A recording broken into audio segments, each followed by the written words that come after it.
إن تنصروا الله ينصركم ويثبت أقدامكم. Assalamualaikum warahmatullahi wabarakatuh.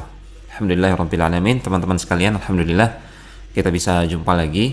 Dan pada kesempatan kali ini kita akan membahas sebuah kisah yang luar biasa yang dikisahkan oleh Rasulullah SAW kepada para sahabat beliau.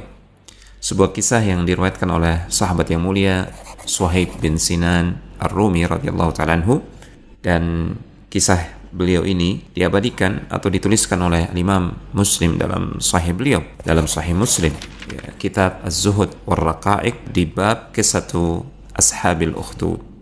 Kita dengar kisahnya.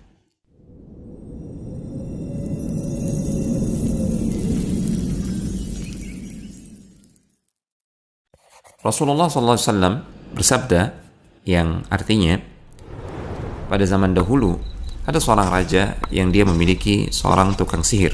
Ketika tukang sihir ini semakin tua, dia berkata kepada sang raja, "Sesungguhnya usiaku telah tua dan ajalku sudah dekat. Karena itu, utuslah kepadaku seorang anak muda yang aku akan ajari ilmu sihir. Ya, dia akan menjadi penerusku dan pewaris kemampuanku." Raja itu pun akhirnya mengirimkan utusan untuk mencari seorang anak muda yang menjadi calon murid bagi si tukang sihir. Calon murid yang akan belajar sihir dari tukang sihir tersebut. Singkat cerita, akhirnya sang raja menemukan calon murid untuk si tukang sihir. Dan calon murid ini adalah seorang pemuda. Akhirnya pemuda ini dipanggil dan dia diperintahkan untuk menuju rumah si tukang sihir. Tentu saja tujuan utamanya adalah untuk setiap saat datang belajar ilmu sihir. Disebutkan bahwasanya ketika dalam perjalanan menuju rumah tukang sihir tersebut dari istana raja, anak muda ini mendapati sebuah rumah, dan rumah tersebut adalah rumah seorang rahib, seorang pendeta. Karena penasaran, pemuda tersebut akhirnya singgah sejenak di tempat sang rahib. Kemudian dia mendengar ucapan-ucapan dan petuah-petuah dari sang rahib. Ucapan-ucapan yang penuh dengan hikmah. Dan ternyata teman-teman, anak muda ini begitu kagum dengan ucapan-ucapan si rahib tersebut, pendeta tersebut. Ucapan sang rahib benar-benar masuk ke dalam hatinya. Ucapan-ucapan yang penuh dengan hikmah dan kebenaran. Demikianlah setiap kali anak muda ini hendak ke rumah si tukang sihir untuk belajar sihir, dia singgah terlebih dahulu ke tempat si rahib atau sang pendeta tersebut untuk berbincang-bincang, mendengarkan ucapan-ucapan yang mengagumkan dari sang rahib tersebut. Suatu ketika anak muda ini sampai di tempat si tukang sihir ini marah karena anak muda ini terlambat. Bahkan diriwayatkan pemuda ini sampai dipukuli oleh si tukang sihir.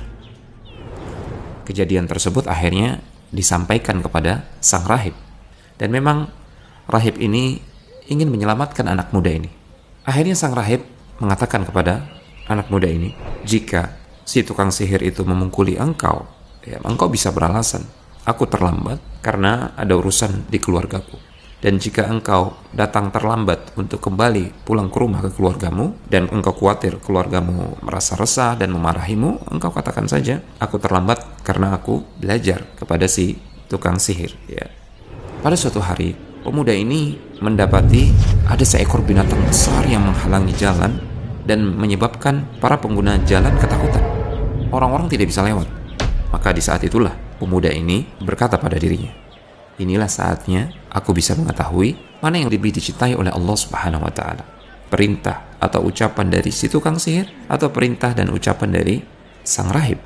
Maka dia mengambil sebongkah batu, kemudian dia mengatakan, "Allahumma in kana amrul rahibi ahabba ilaika min amri as-sahir, faqtul hadhihi ad-dabba hatta yamdiya an-nasu."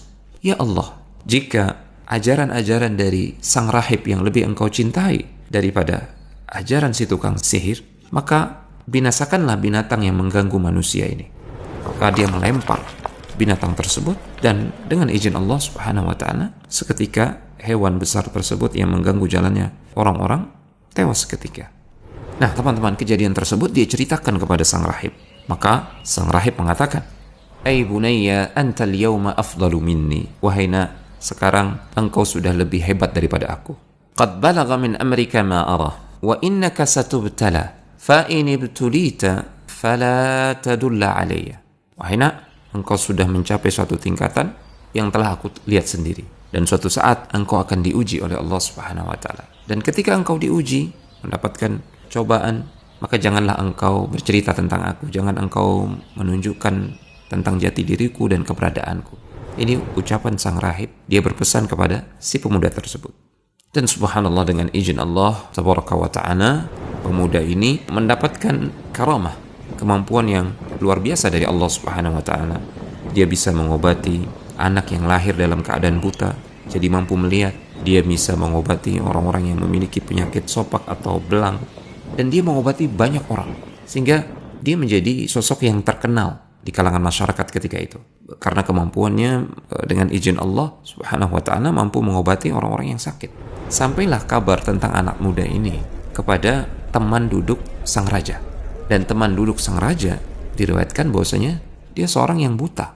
Maka dia pun menemui pemuda tersebut, dia mengumpulkan banyak harta, kemudian banyak hadiah yang akan dia berikan kepada sang pemuda ini jika pemuda ini bisa menyembuhkan kebutaannya. Teman sang raja ini berkata kepada sang pemuda, "Wahai anak muda, hadiah yang banyak ini aku kumpulkan untukmu. Namun dengan syarat engkau bisa menyembuhkan kebutaan mataku atau engkau bisa mengobati kebutaan pada mataku. Semua ini untukmu," kata dia. Kemudian dengarkan ungkapan yang luar biasa dari anak muda ini. "Inni la ashfi ahadan." Aku ini sebenarnya tidak bisa menyembuhkan siapapun juga. Innama yashfillahu. Yang menyembuhkan itu hanyalah Allah Subhanahu wa ta'ala semata. Fa in anta amanta billahi da'autullaha fa syafaka. Kalau engkau mau beriman kepada Allah Subhanahu wa ta'ala, maka aku akan berdoa kepada Allah Subhanahu wa ta'ala untuk menyembuhkanmu. Insyaallah engkau akan disembuhkan oleh Allah Subhanahu wa ta'ala. Inilah ungkapan pemuda yang keimanannya penuh dengan tauhid. Akhirnya teman sang raja ini pun mau beriman dan mau mengikuti nasihat si pemuda tersebut. Dan dengan izin Allah Subhanahu wa ta'ala, setelah pemuda ini berdoa memohon kesembuhan, Allah Subhanahu wa ta'ala menyembuhkan teman sang raja tersebut. Teman sang raja ini kemudian kembali ke istana raja dan dia bertemu dengan raja.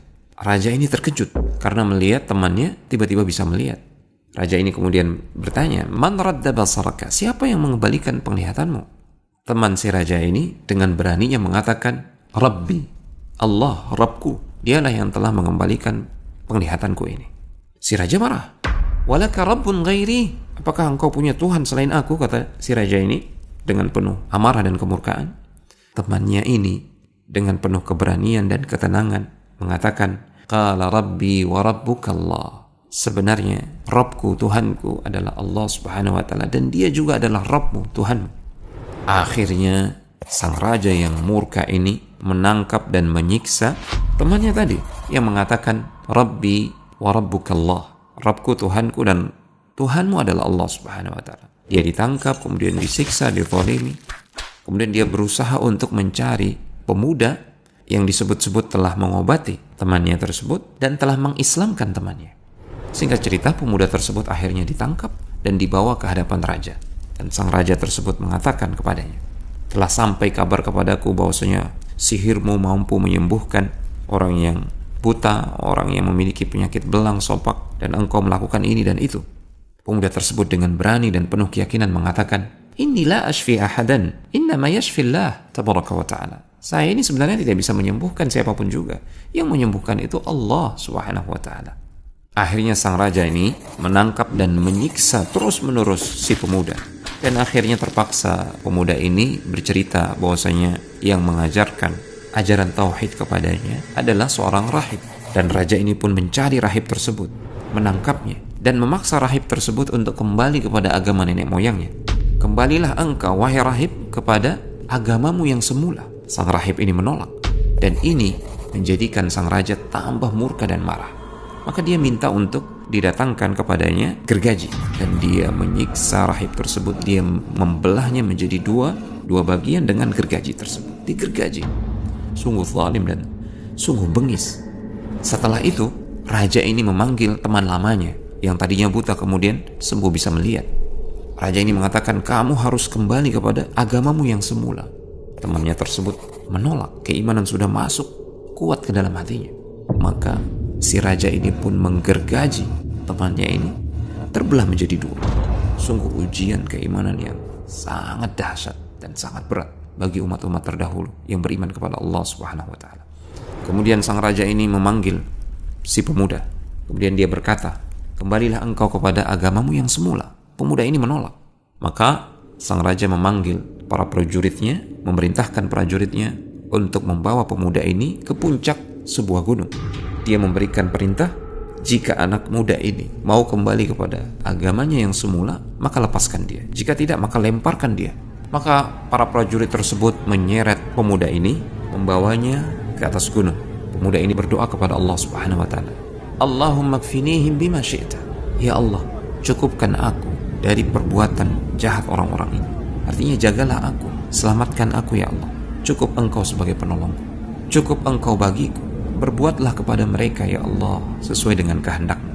Maka seketika itu juga Allah Subhanahu wa taala menjadikan gunung tersebut bergoncang hebat. Maka segenap prajurit tersebut tergelincir jatuh.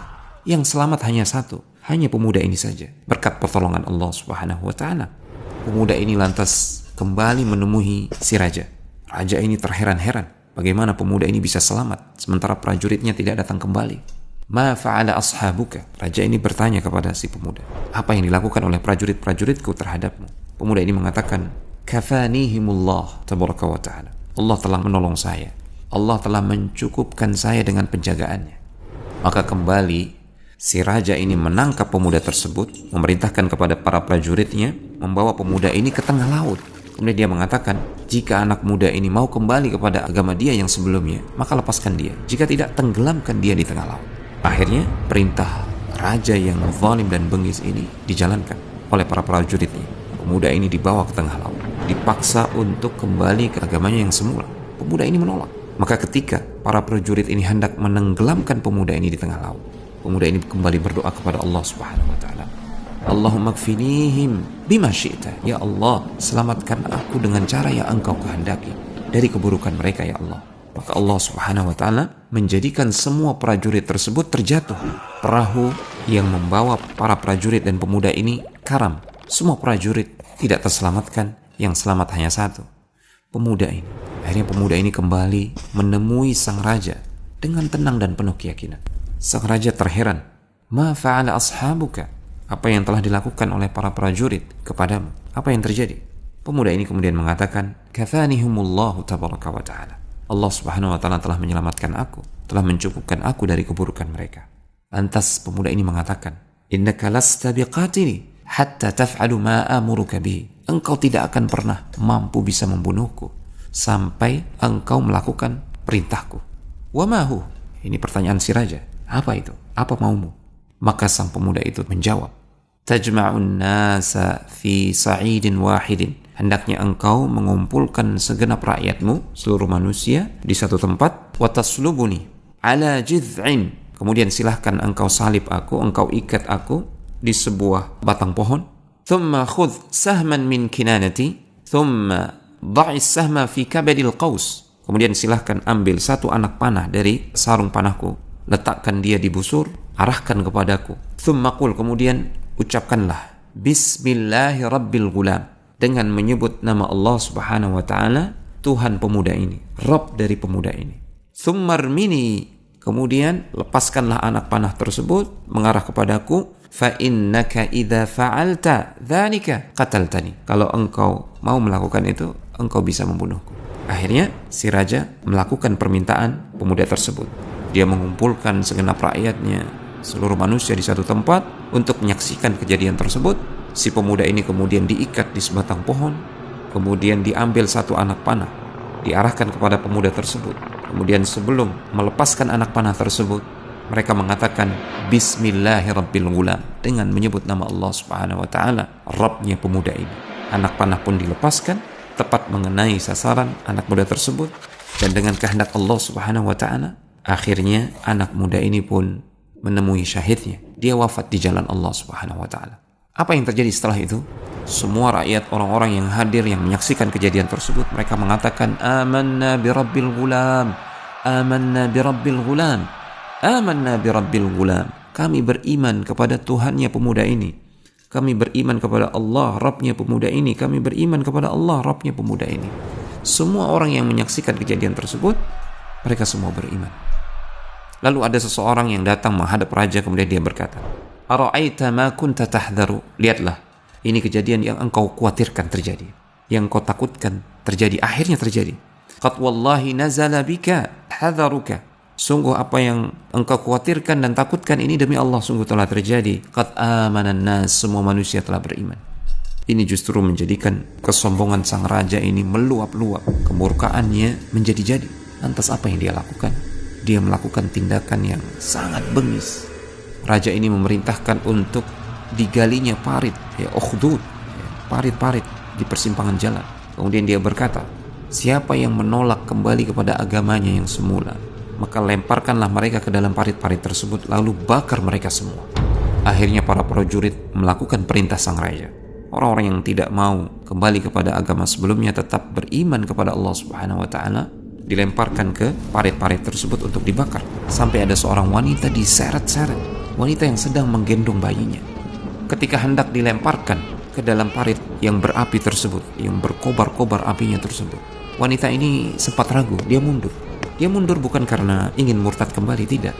Dia hanya khawatir akan bayinya, karena kasih sayang seorang ibu. Maka tiba-tiba Allah Subhanahu wa Ta'ala menjadikan bayi tersebut bisa bicara. Dan kalimat yang diucapkan bayi tersebut kepada ibunya adalah, "Ya ummah, isbiri." Wahai ibu, bersabarlah engkau. Fa innaki 'alal haq. Sesungguhnya engkau berada di atas kebenaran. Ucapan itulah yang menjadikan sang ibu ini mantap hatinya, dan dia berjalan menuju parit yang berkobar-kobar tersebut.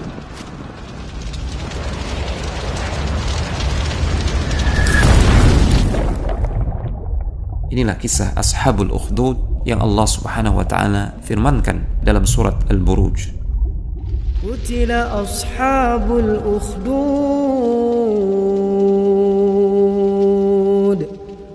an-nari dhatil waqud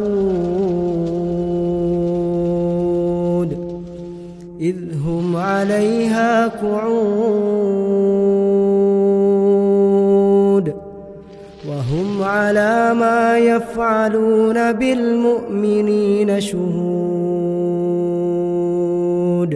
wa ma naqamu minhum illa an yu'minu billahil azizil hamid alladhi lahu mulkus samawati wal ardh wallahu ala kulli shay'in shahid. Innal ladhina fatanul mu'minina wal mu'minati thumma lam yatubu falahum 'adhabu jahannam wa lahum 'adhabul hariq. الذين آمنوا وعملوا الصالحات لهم جنات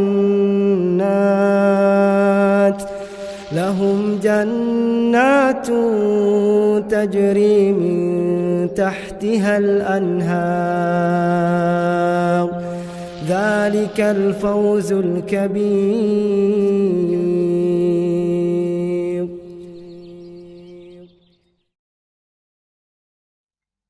Inilah kisah yang Allah Subhanahu wa Ta'ala ceritakan dalam kitab yang mulia, dalam surat Al-Buruj. Dan kisah tentang pemuda ini, sekali lagi, kisah yang sahih diceritakan oleh Rasulullah SAW, dan kita wajib mengimani apa yang disampaikan oleh Rasulullah SAW, karena yang keluar dari lisan beliau adalah wahyu yang diwahyukan oleh Allah Subhanahu wa Ta'ala.